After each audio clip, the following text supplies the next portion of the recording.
ម៉ៅអើយខ្មៅមាសបងឮឈ្មោះនួនអងគេថាអូនខ្មៅតែតាមការពិតសាច់សមត់ខៃតែម្ដាយស្រីថ្លៃហៅខ្មៅពីតូចឆ្នាំថ្មីខ្មៅពេញក្រមុំរូបល្អសែនសមគ្មានស្រីណាដូចខ្មៅជាស្រីខ្មែរគ្រប់លៀងសមស្លូតប្រាជ្ញា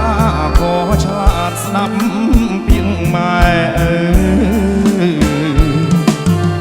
ថ្ងៃនេះបនចូលឆ្នាំថ្មីបងឃើញខ្មៅស្រីអូនរៀបចំផ្ទះ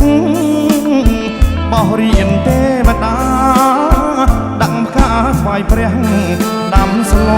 រូតរះជូនម្ដាយទៅវត្តបងឃើញខ្មៅពូនភ្នំសាច់រួចអូនដាក់បាតដងទឹកស្រង់ព្រះជួនងៀងឃើញបងញញឹមសែនស្រស់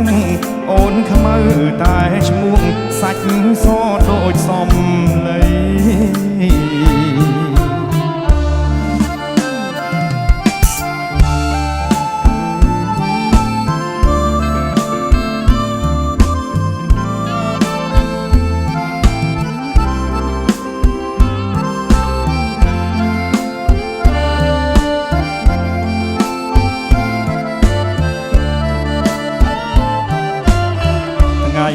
បនចូលឆ្នាំថ្មី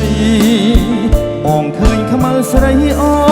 នរៀបចំផ្ទះបោះរៀនទេវតាដាក់ការថ្វាយព្រះដាំស្លរូតរះ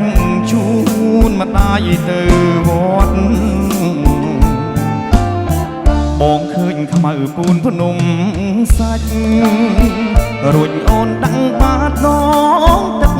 ស្រង់ព្រះជួនញៀងឃើញបងញញឹមសែនស្រស់អូនខ្មៅ